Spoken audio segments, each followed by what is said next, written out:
All right, welcome everybody. Today we will be talking about survival analysis and cancer research for week 4 of our R statistics workshop. Last week we built upon the t-tests and studied more, multiple comparisons in ANOVA. And now we're kind of moving on to 2 more practical applications. Well, those are practical applications too, but a couple of really powerful practical applications of R and cancer research, which is survival analysis and linear and logistic regression. So today we're talking about survival analysis. And this is really a way to try to understand time to event data, handle censored observations, and build models that will help us to predict patient outcomes. And by the time you'll finish this lesson, I will expect you to be able to understand kind of the theoretical foundations of survival and hazard functions, be able to understand and handle censored data in cancer studies, be able to make and interpret these Kaplan-Meier survivor curves that are so popular, and make sure that they're significant, understand the log ranks under them, and then also build some multivariate Cox proportional hazard models that are very useful for understanding and comparing different multivariates. And finally, we'll apply this to some real lung cancer data. All right, so let's load our libraries. Today we have some new core survival analysis packages that I'd like you to look at here. Survival, Serve Minor, and Serve Miscellaneous. So we're gonna have to be able to install and load those to run today's workshop, and then just kind of the nitty gritty for manipulation and visualization like we normally have. Well, first, what is survival analysis? What are you even talking about? Well, survival analysis is really a branch of statistics designed to analyze the time until an event occurs. Now, this event could be anything. It could be you go to your trip to Colorado, or your first baby comes, or when is this event going to happen? But the event we care about is, in cancer research, is obviously things like death, which is linked to overall survival, disease progression. How long does the disease start to progress again? Does the disease start to progress again once you've stopped it? Relapse, complete relapse of the disease, and response to treatment. Time to response. So these are all different ways that we can build.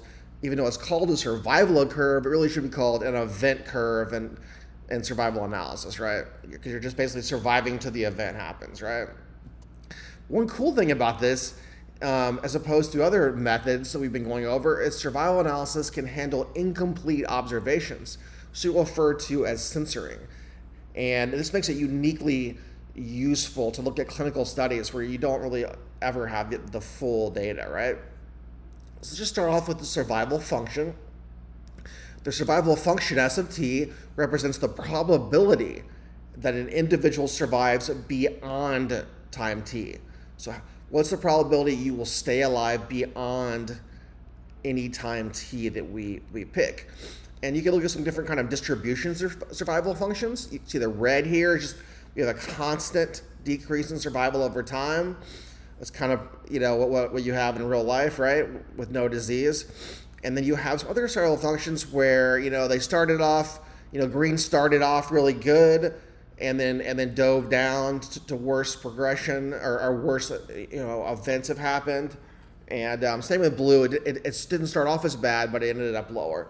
So there's just different distributions of ways that you can arrive at different events. And one key property of this is everyone is alive at the start. Okay, everyone is alive at the start, which is basically 0, and then the event happens, which is 1, right? And everyone eventually experiences the event, even if we don't know if they ever do, right? There's monotone decreasing, which means it never increases over the time. You can't be surviving longer and living forever. And it's right continuous, which means it handles discrete time events, just increased time events. That can be separated in a discrete manner, and they're individual events, right? And now we looked at the survival function. How about the hazard function? Well, survival represents the probability that you will be alive after time t, right? The hazard function, in contrast, represents the instantaneous risk of the event occurring at time t. So given your survival up to time t and all your features, what's the instantaneous risk at this time t? And we'll look back at some of those distributions we just looked at above, and we kind of can see them looking at the same distributions. We have this constant hazard when we have that constant survival, right? And we have things like, this blue could be, we have, initial problems with the drug, and, the rates going up really high because you could have some kind of like early surgery risk.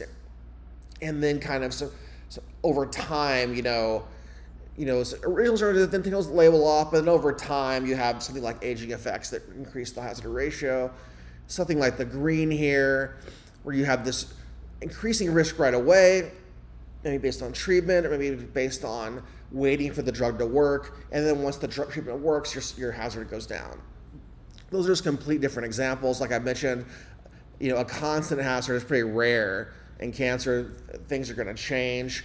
And increasing hazard is common in aggressive cancer. It keeps going up. Decreasing means there might be a success after treatment, and so forth. Bathtub is like you get an early surgery risk, then it's stable, then aging effects, kind of like the blue line. Just different ways we can visualize our hazard and survival. So one cool way is there's actually a mathematical relationship between these two functions, where the survival function is equal to the exponential of negative h of t, where h of t is actually an integral from hu to du from 0 to t. So just t sub 0 over some space. You're basically just getting a cumulative hazard function, right? And if you do some quick math here, if you log both sides, you'll get log of st. You'll lose the exponential, so you'll have negative h of t, or we'll move the negative, we'll have h of t equals negative log s of t, right? And then we just need to basically find the derivative of each side because we want to get rid of that integral. So we're left with small h of t and the actual negative derivative of the log of st. And that's how you get h of t, hazard function back from the survival function. So you really see that the hazard is the negative derivative of the log of survival. Which is kind of interesting that we have this straight up mathematical relationship. So let's talk about censoring a little bit. Censoring is what makes survival analysis really unique and necessary. And it occurs when we have incomplete information about survival time. Now, let's kind of imagine some different events that we're looking at here, different time period that patients have had their initial follow-up, and then our initial visit, and then we have a follow-up, or events have happened. So we can see here the red events we can kind of refer to as the event, let's just say death, and the blue events are censored events, which are basically the last time we've heard from this patient. So like this patient here, they're living a long time, 30 months. We haven't heard from them for their next follow-up, or maybe they left the study. We don't know, right? So they could die right after or live for longer than everybody. So we don't really know the answer to that censored event. That's why we have to treat it as censored. So we know the events and we know basically the censored events. That's what we have. So yeah, we talked about this right censoring is the most common. It's patients are still alive that studied in, we've lost them to follow-up, or they just withdrew and left, right? You have left censoring, which they'll be censoring before the event even started, which is pretty rare in things like cancer. Interval censoring, where we know something about the interval already, so we have to kind of change up how we look at it. But the right censoring is the one we're really looking at the most, and where we have events and censored events here, right? And the challenge here is we can't ignore this data. We cannot treat these as events. If we treat them as actual real events, then we have a death here when there's not really a death. So we can't do that, right? And we can't completely ignore this data, because what if this person has died early on but hasn't followed up? These will cause the survival to actually be underestimated or overestimated. So we really need to handle these events in the proper manner. Okay, well, how can we do survival analysis in R in programming language? Well, we have the survival package and the serve minor package. Survival package, it's the cornerstone of survival analysis. Every Nature paper you see will use this survival package. And your core functions are the survival function, the fit function, and your Cox hazard. And your survival parameters is going to be more using GG's survivor plot, and it works really well in the ggplot2 system. So we can do some really beautiful publication quality figures. So as you see here, survival is more for the analysis, minor's more for the actual plotting. So for the data today, we're going to pull in our built-in lung cancer survival data set from the survival package. And basically have 228 patients times 10 variables. If you look at our variables here, we have basically we're basically putting them all in numeric for this, but I'll show you some ways that we can use them as factors later. And you're basically institution, don't worry about that. Survival time is in days. We're going to put that in months when we clean the data. Months are a much better way of looking at than days, but you can go either way, it doesn't matter. The censoring is 1 censored, 2 to dead. We're going to change that to the more well-known 1 is dead, 0 is censored.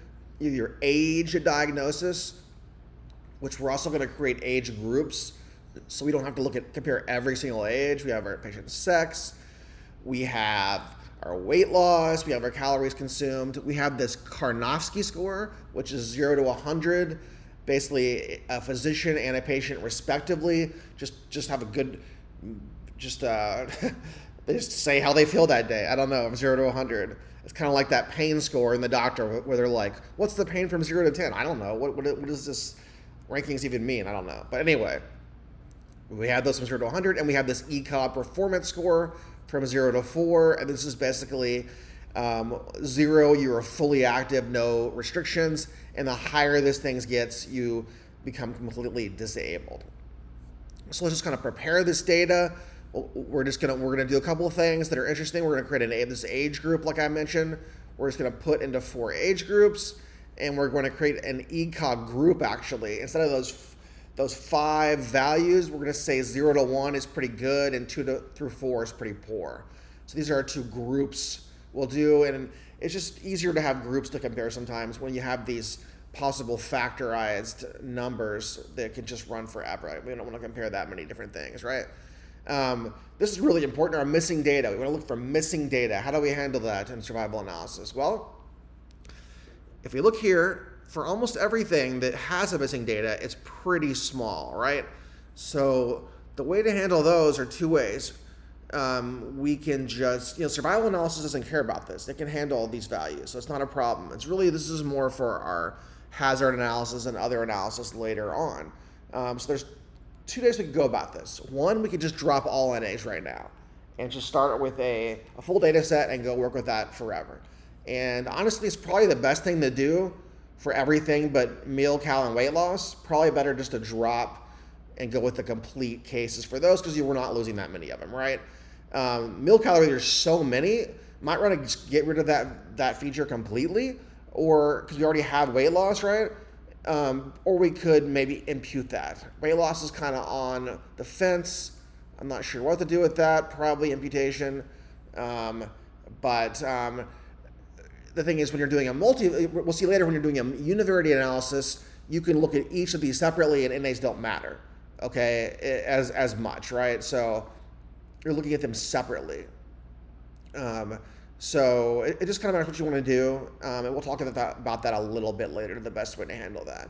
But right now, we're going to go with everything. I'm going to handle everything for our survival, and then we'll talk more about breaking that down for our Cox hazard analysis. So we're going with our 228 patients. We have 165 events, which are deaths, and we have our kind of median age and follow up here. And let's kind of look at our first 10 rows here. Remember, we changed times to months, and we have our status. Remember, censored or dead, age, sex. We have our ECOG score. We have our ECOG group. That's just some of our rows, some of our features to look at there. All right, so let's get into it now. Let's start off with creating our survival object and do some descriptive statistics to kind of get a good feel for the data here. So for the survive function, first you create this object, and it's basically SCRV, serve, and you have a time and an event. And you basically just put these to the two columns you have. The time, or the time in months, and the event is the status, the 0 and 1, right? So we just point these into those two columns directions, makes our object. Really easy, no problem. We can kind of look at the object, it's class survival, right censoring, which is the discrete. We have all of our patients, and looking at the first 20 observations, we're just seeing kind of the time to months basically, and how they're labeled. So the way you look at this is you see the first one is 10.05, right? So this means there's been an observed event then, observed event, not censored, it happened, right? A death. And if you look at 33.18 here, plus, the plus indicates it's been a censored observation. So at 33 months, we have a censored observation. We're not sure what happened to that patient. So let's just kind of look at some of the data here. I just kind of summarized everything in that data, and looked at some things like median follow-up, and you see we just have a summary of our total events, once again, kind of our follow-up times, things like that, just to get a feel for what's going on in the data. And we can actually, stratify into male and female and look at our data too. We can stratify into anything we want. For instance, you're already seeing the male time is less than female here. You can kind of start to see things you might want to actually compare. And here's a kind of a cool plot where we're kind of overlaying our censored and our event data. Death is our event data that we see.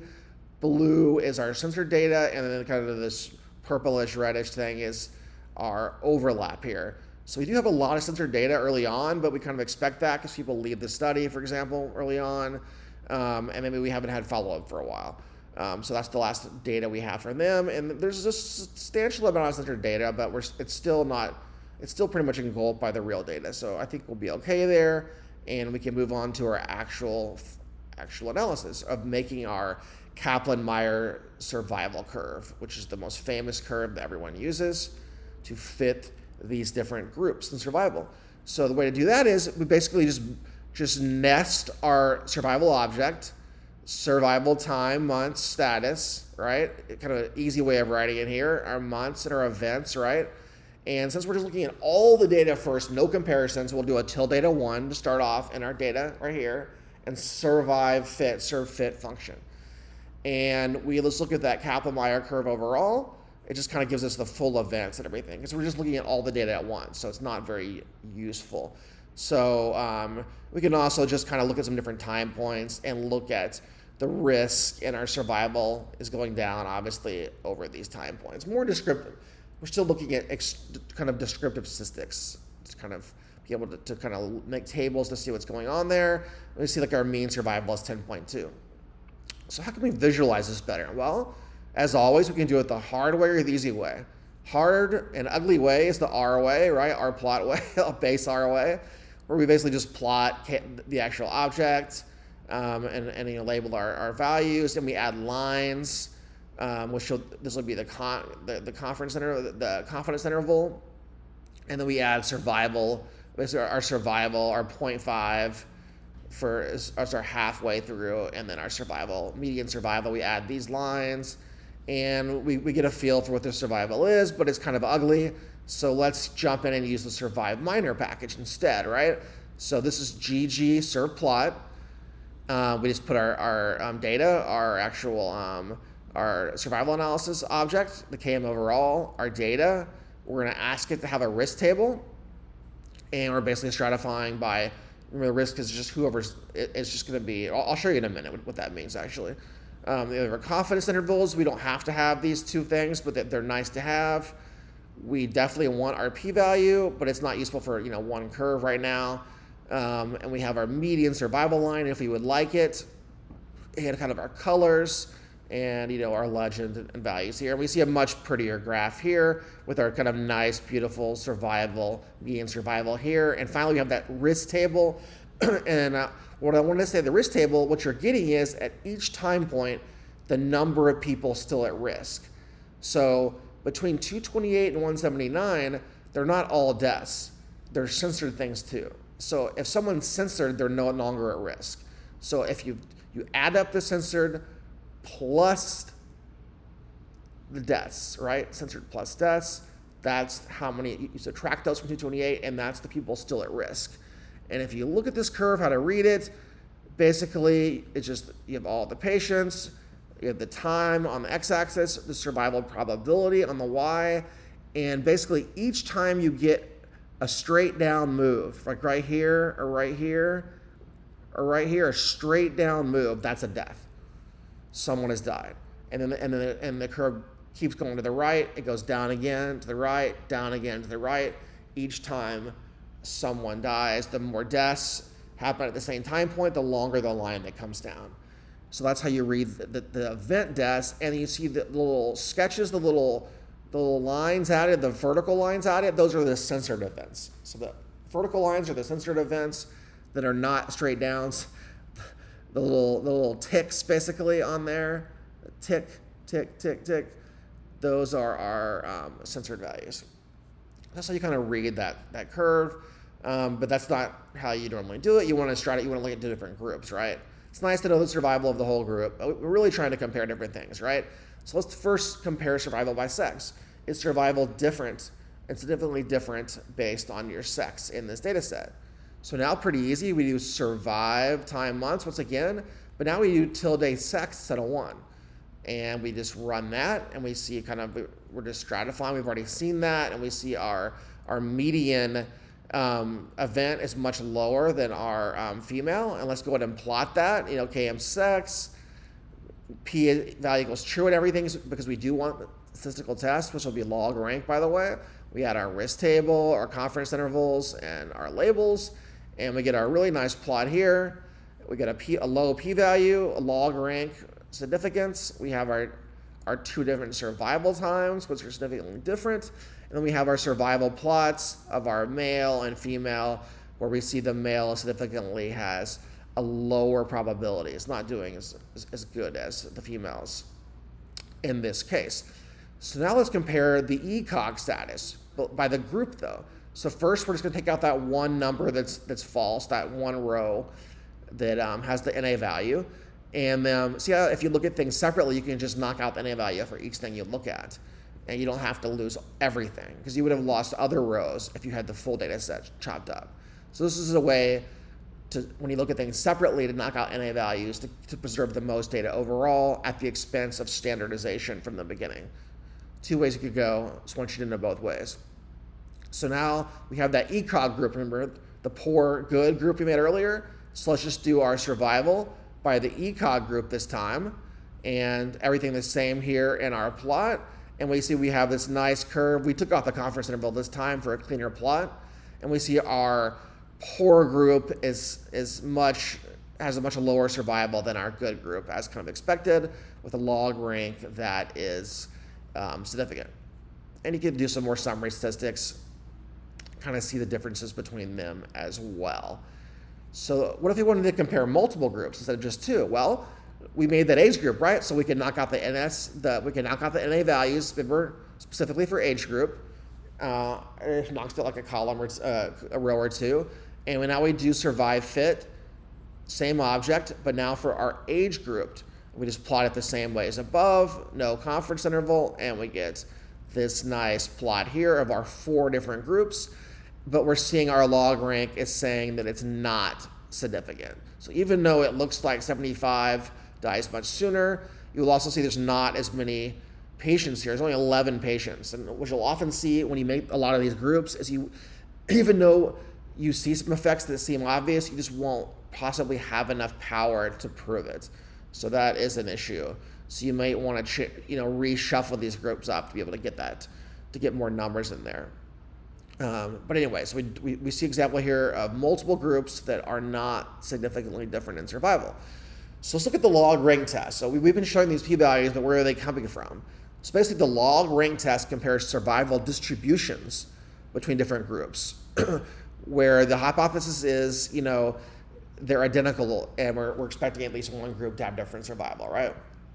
It's the same old of our ways of doing it. It's kind of comparing basically what's doing is kind of it's basically bottling the data and comparing what's observed by what's expected based on all the data it has, and it weights all time points equally.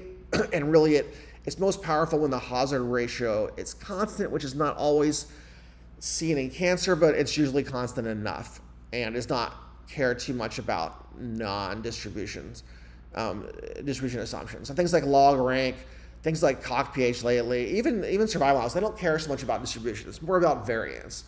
Variance can be a problem, but it has to be pretty bad for it to matter. But don't worry about distributions. They don't matter here. So how can we do a log rank text? Well, it's simple. What do you think? You basically just look at the same thing, right? Remember, it was survive fit, survive sex.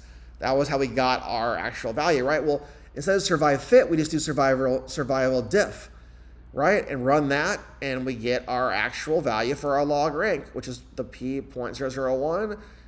Don't worry about these guys too much. They're just the expected, observed minus expected. You have variance, things like that. And basically it's just giving us our log rank p-values. We know that's good. When we look at the age groups, we can do the same thing. And we see here that it's not significant, just like above. And one more time in our ECOG, we just do our ECOG group, and we get it to be highly significant, just like above. And just looking at that again, we see the number of 2 groups versus the 4 groups for the age category, and we're seeing significance in everything but the age category groups. So that's pretty cool.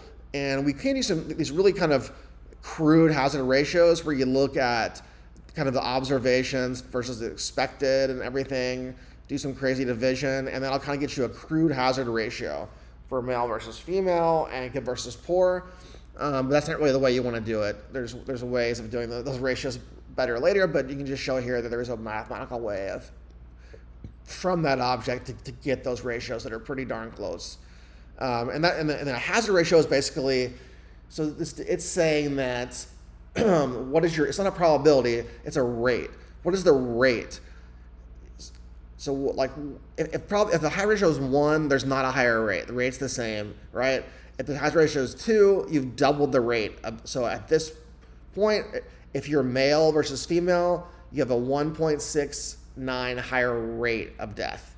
Where if you're good versus poor ECOG, your rate of death, remember, instantaneous death is half. That's what a hazard, instantaneous, right?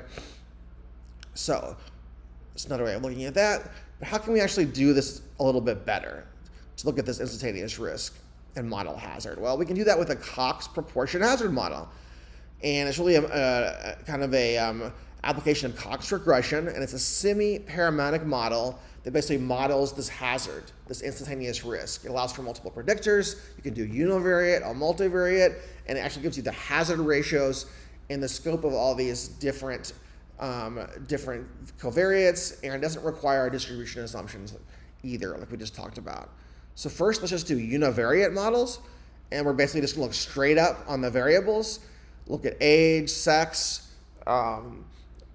pH-cog, and if you notice when I use pH-cog, I'm putting as dot numeric in front of it. If I did not do this, it would be treated as a factor. Remember, there's a 0, 1, 2, 3, 4. So in every one of these comparisons, we'd be seeing a factored comparison. So the comparison would be against every single thing. And you can do this, and that's an acceptable way of doing it.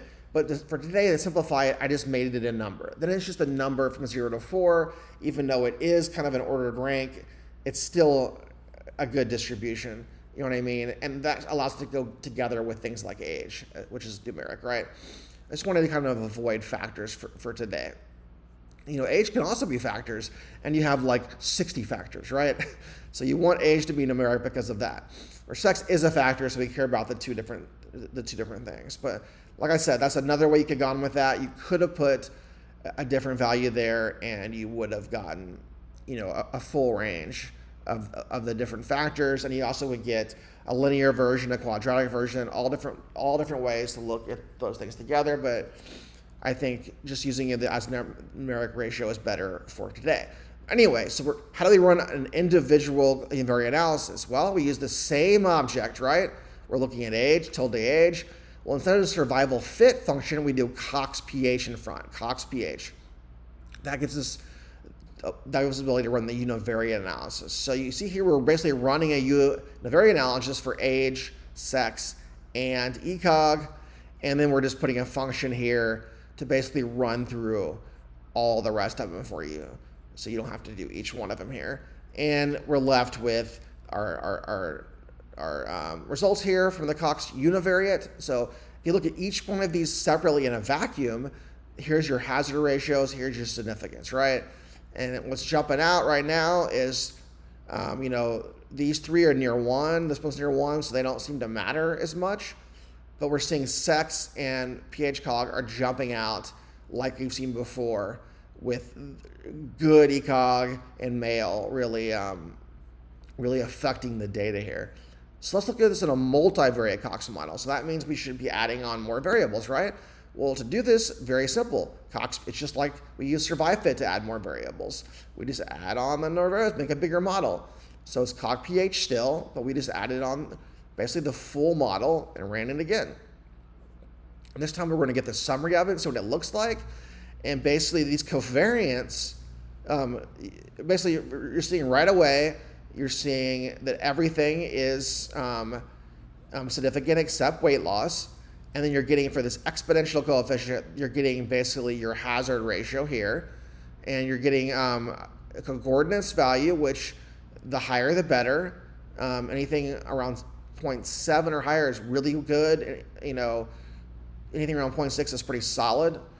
And we have some of our ratio, our different kind of significance tests, and they're all showing, this to be significant. So there's definitely going to be some significance at least somewhere, and we're seeing it along these 4 variables. So let's just kind of create a force plot here. I'm basically just tidying up this data and just adding different responses to it, and then finally, I am making one of these error bar plots again. So I made some lines, some error bar plots. If you have an error bar plot and a point, you can kind of put these around to see where they are. The hazard ratio is a vertical line at 1, so these don't really have any value. Like, it doesn't really matter if they're significant or not, right? Because they don't really do anything. They don't have any effects. But these two do, and they are also both significant, so we're in good shape with that, to where we've seen that there's almost a hazard ratio of 2, almost a 2 times rate of survival, with a good ACAC score. And female versus male, we're seeing it pretty much halves the rate of survival if you are a female instantaneous time. So that's not good. That's definitely, we've seen that. Anyway. It's female versus male, so I'm sorry, male. The male is showing the lower, sorry. Because we saw earlier, if you were male, you had a worse survival. So this is just showing the female versus male.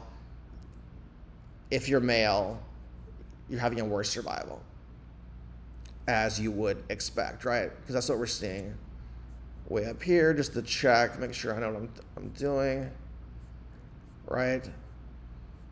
Where male had worse survival. And if we looked at age,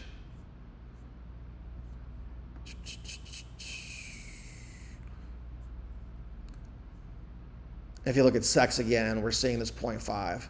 So that this means if you're male, or if you're, or it's just saying, I guess you're saying, if you're female, there's less likely. If you're female, there's a less likely, a lower. Sorry, I'm getting confused here. If you have a higher hazard ratio, right, is a higher. If you have a lower, that means it's lower. So female versus male is showing there's a 0.5 risk. So so female versus male, there's half the risk. Doing these things live, you get yourself confused, right? So above 1 is more likely, less 1 is less likely, right? So if you're female, you have half the rate. Sorry about that.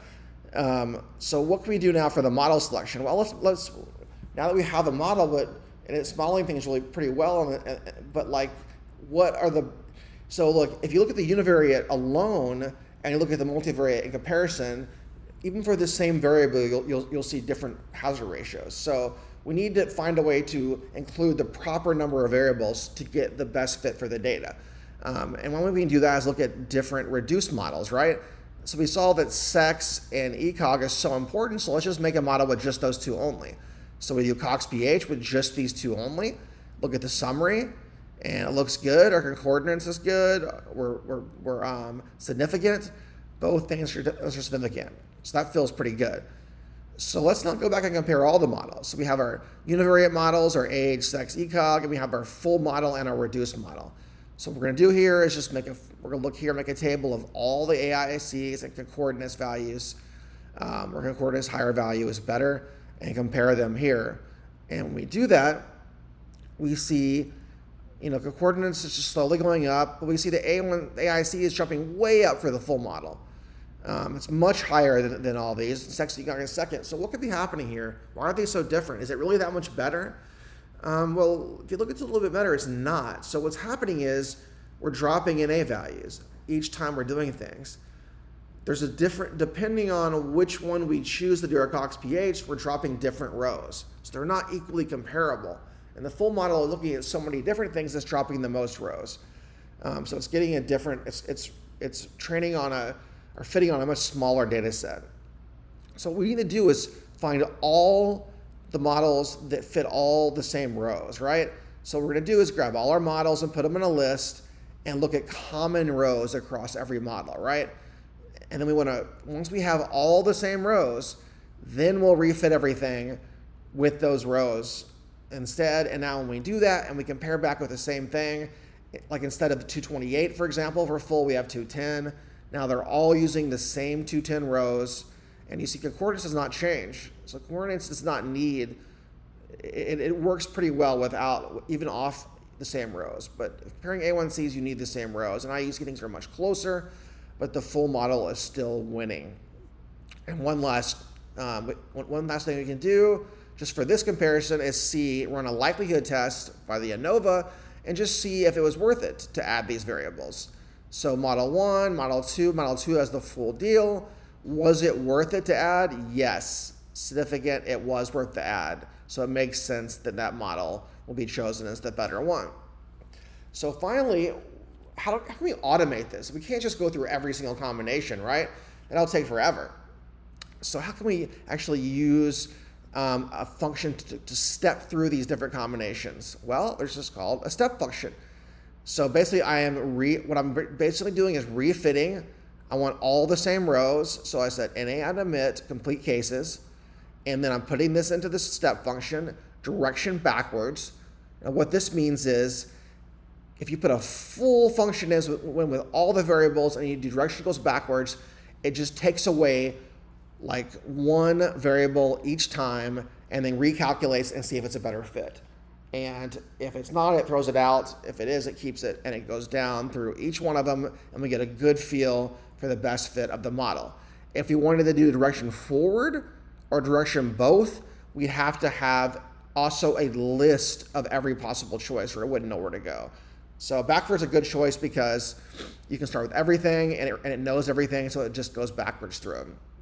And when it does this, you'll see, interestingly, that it throws out age, and it throws out, what does it throw out? I always forget what it throws out.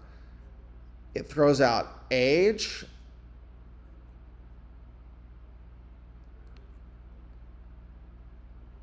I guess that's it, right? 1, 2, 3, 4, 5.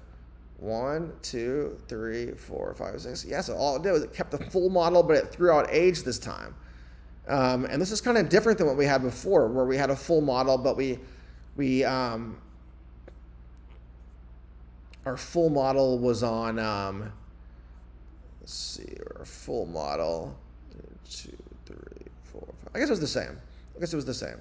So what we did was we just kind of trim down that one thing, and if we see everything is significant,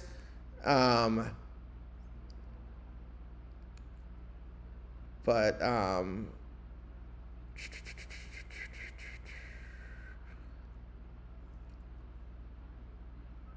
really we see a couple things aren't significant. As a whole, the model is significant, but when you look at the actual p-values, interestingly enough,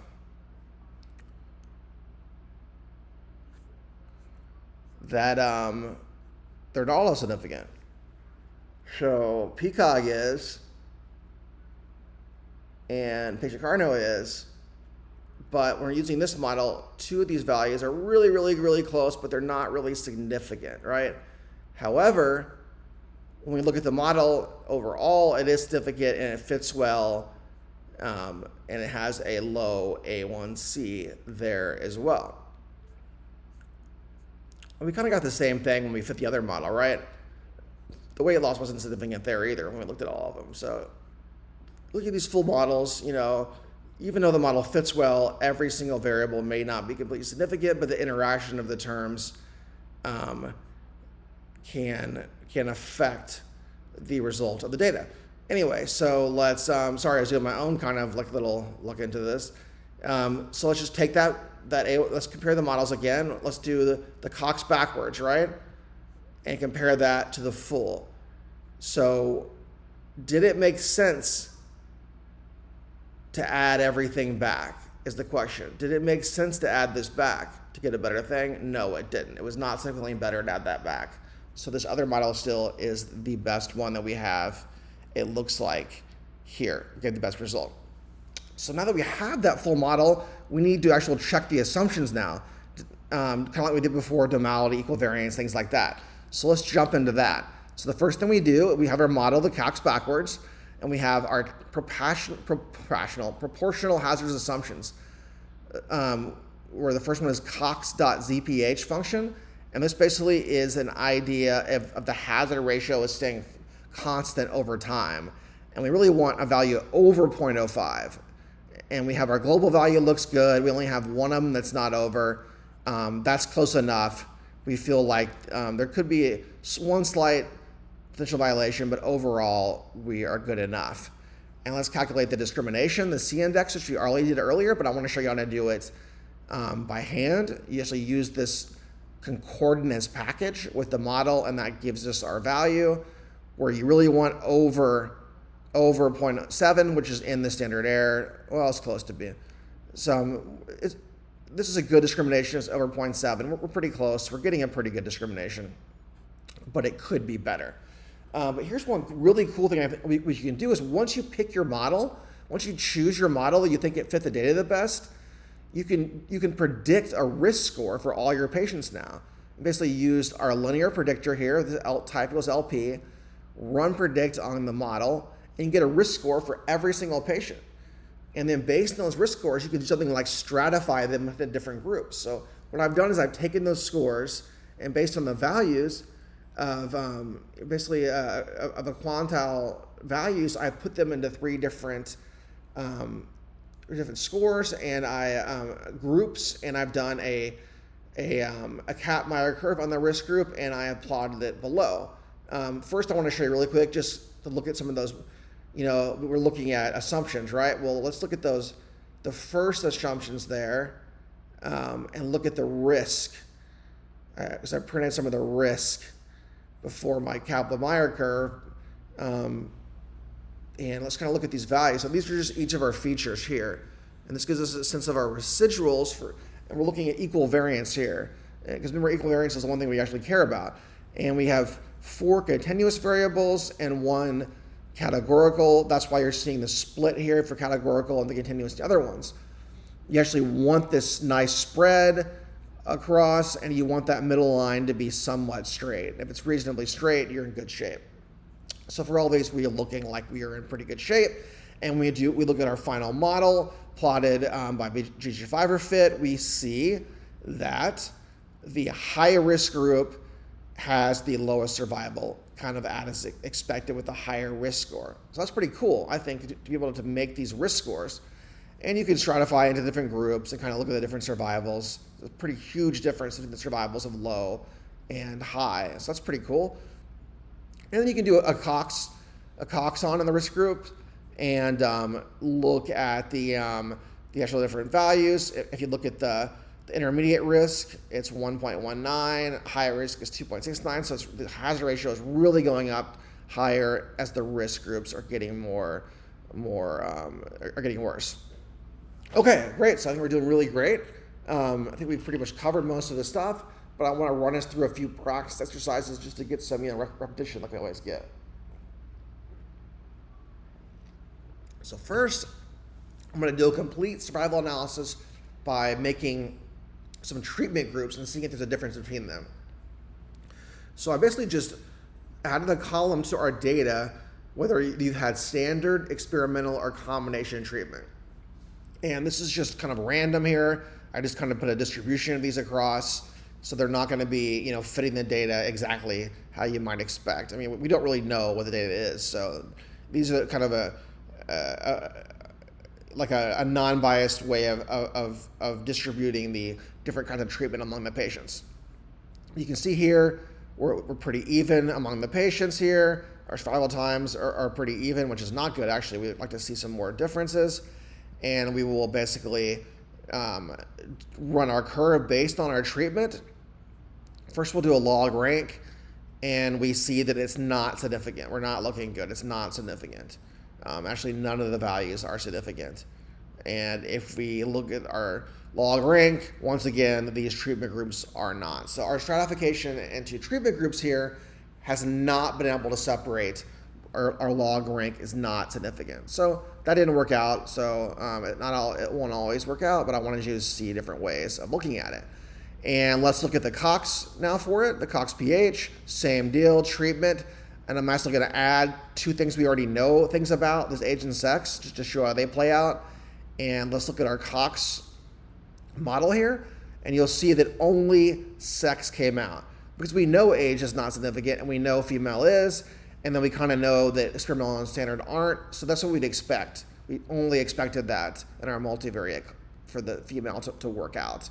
And that's why we see this. It's slightly significant because female does play out. But if you look at the hazard ratios, the female is not one that actually matters. That's why overall there's some significance, but it's really darn close. And the concordance is kind of low, right? So really there's no significant difference between those treatment groups. So now for exercise 2, let's do a time to event analysis with different endpoints. This is really just I wanted you to look at a difference between different ways of viewing a patient progression. So we're going to add in some progression times for our patients. So we're basically going to simulate some progression times and add them just do some of our data to where some patients have shown. So we add in some new values, like we didn't have that originally. That progression has come back. They're not dead. They're still in the study, but the progression has come back a little bit. And we're going to compare overall survival to progression-free survival. So overall, we're just going to do our very simple data set. It's really the same one. Do it to 1, and that really measures how often overall survival is how long patients actually live. And then we're doing our progression-free survival, and we're running that on our progression time. As far as a little bit different here. And we're going to look at how progression-free survival measures how long a patient remains alive without their disease getting worse. So they have progression, but they're still alive, right? The event hasn't happened yet, necessarily, right? The final event. The only event that's happened is the event to progression. But they're still alive. They're still alive, right? So if you look at we split between the events between those two guys, progression-free survival time is already seeing to be less than overall survival. How could that be? Well, let's look at both plots here, and we see our overall survival kind of comes down pretty steep and then curves off at the end, which kind of makes sense because if you've survived that long, there's probably a greater chance you have survived. And you can see that it kind of ranges from 0 to 30 in time. And then you see our survival probability for progression-free survival is even steeper than the other one, and it doesn't level off as much. It's still going down. And we're only going from 0 to 20, so all this is happening earlier on than this, which makes total sense because overall survival is all the way to you die. Progression-free has a subset of patients that have progression but are still alive. So just by math, by logic alone, it'll be shorter. But just to think about it, obviously you're going to reach progression faster then you're going to reach death, because the disease comes back and then you have more time either to treat it or go on to you pass. So that's how to compare those two different time points in that curve.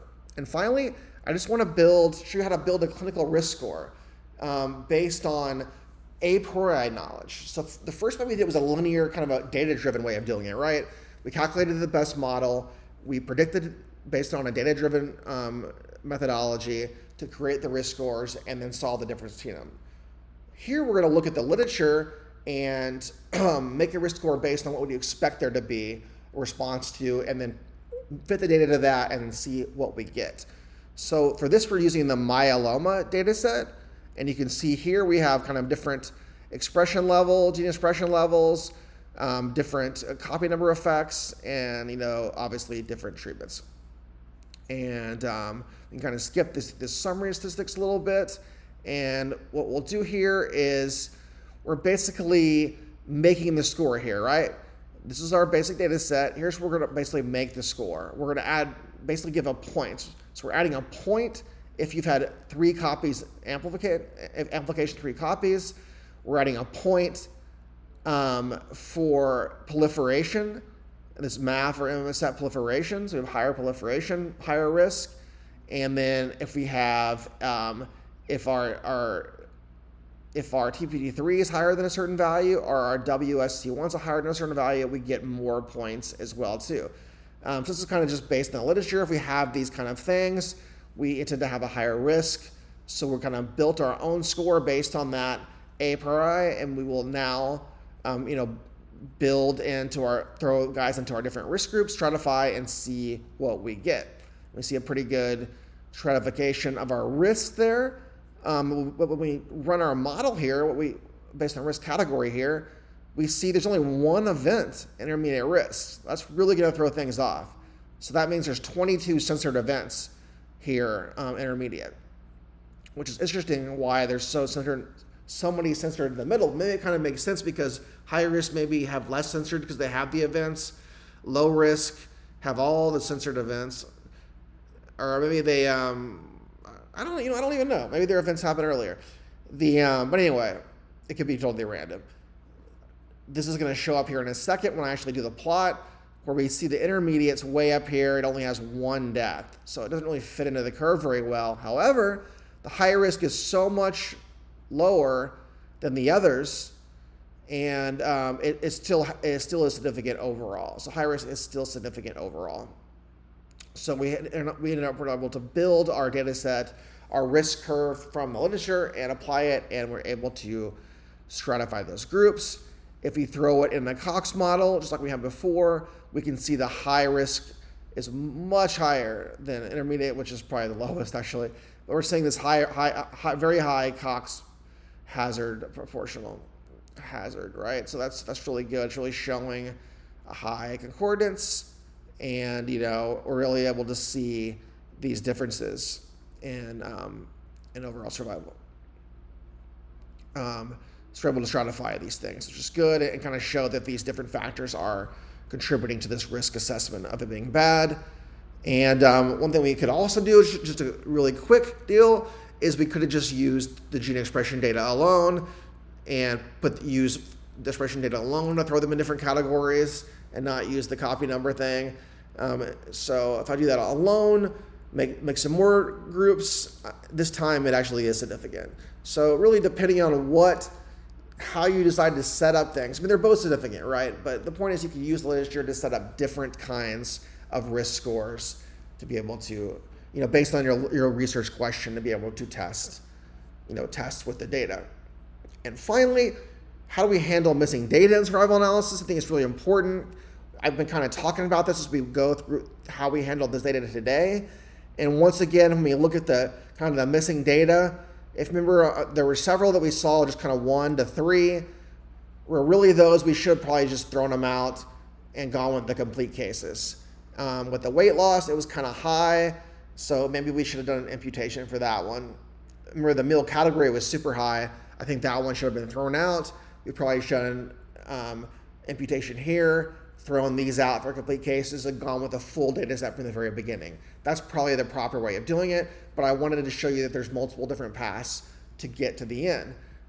Because you might not want a complete data set because you might be comparing univariate things where you want to drop just cases and not drop other rows that you would have lost with overlapping NAs. So it just kind of matters how you do it and what variables you're looking at and what your research question is. So you can see here, if we look at all the available cases, we have about 227 to 228. It's throughout one of the NAs here, and we have our complete case. If we do that, we end up having 210 available there. And let's see. I was just trying to see something really quick.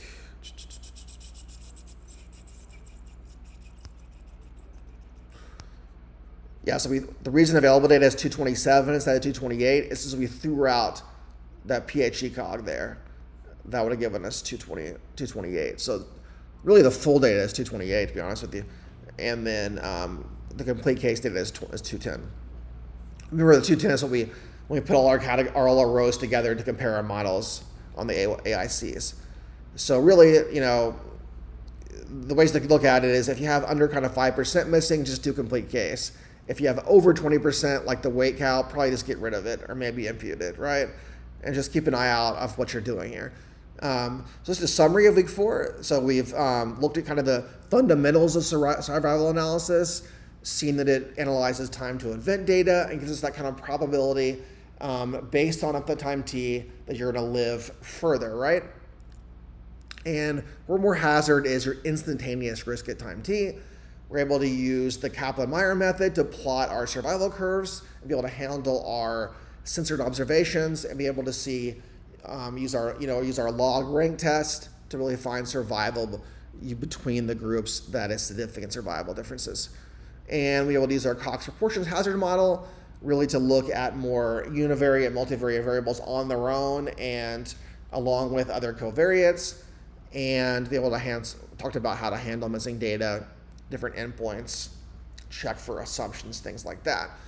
As a quick reference guide, here's some of the functions you can use for different kind of our methods and our goals, and a little bit of our interpretations of what we expect. And then I gave you a pretty comprehensive additional homework assignment today, where there's a lot of stuff in here that's kind of extra stuff. I would give you, I would hope that you would kind of give it a try. We did an extremely comprehensive answer here with number 1 with the colon data set. I mean, it's very, very detailed. I would give that a try because it's the same thing with a different data set. And then at the very least, go through and see what I've done because you have the solutions, right? Because this is really going to give you a really, really good, comprehensive, good repetition on what to do there.